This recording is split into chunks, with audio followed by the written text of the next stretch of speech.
क्या मजहबी कट्टरता से निपटने के लिए योगी मॉडल ही उपाय है? आज शाम 5 बजे दंगल में इसी बात को लेकर हम चर्चा करने वाले हैं। बुलडोजर बाबा क्या बनेंगे बोम्बई? और यूपी सरकार की बुलडोजर नीति के बहाने क्या गरीबों पर अत्याचार कर रहे हैं अधिकारी? ये सवाल आज शाम 5 बजे दंगल में हम पूछने वाले हैं।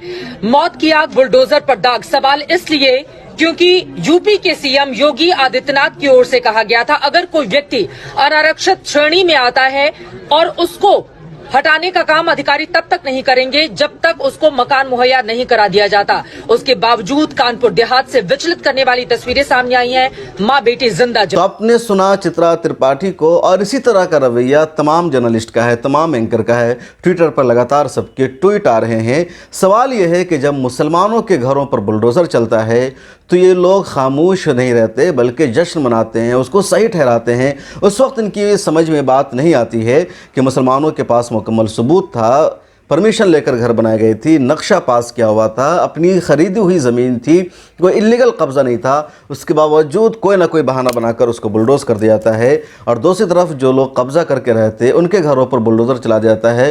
तो फिर बात आती है गरीब की, मज़दूर की, किसान की, और ये कहा जाता है कि योगी सरकार की पुलिस बुलडोज़र की कार्रवाई की आड़ में गरीबों को परेशान कर रहे हैं।